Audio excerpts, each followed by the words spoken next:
Entre décembre 2001 et juillet 2002, Madagascar a connu une des plus graves crises de son histoire.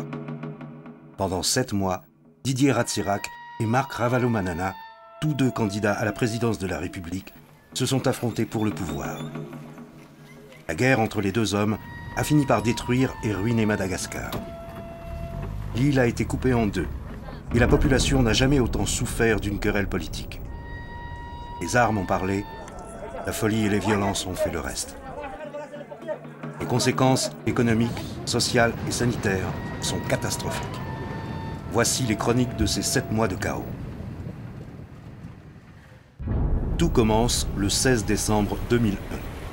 Ce jour-là, les Malgaches se mobilisent pour les élections présidentielles. Ils doivent choisir entre 6 candidats. Parmi eux, 2 se démarquent très nettement.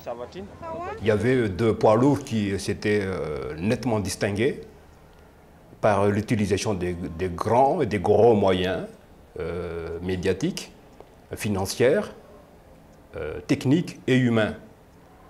Le premier, c'était Ratsirac, et le deuxième, c'était M. Ravalomanana. Et vu de loin, donc, ou c'est l'un, c'est l'autre, parce qu'ils ont les moyens. Didier Ratsirac.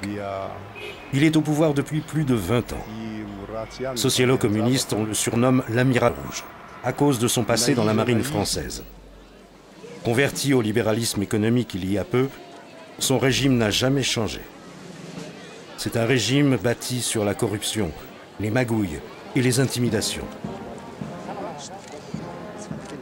Si Madagascar est l'un des pays les plus pauvres du monde, sa fortune personnelle est inestimable.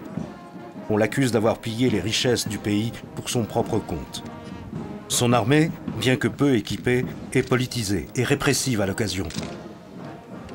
Tout comme son parti politique, l'AREMA, avant-garde pour le renouveau de Madagascar.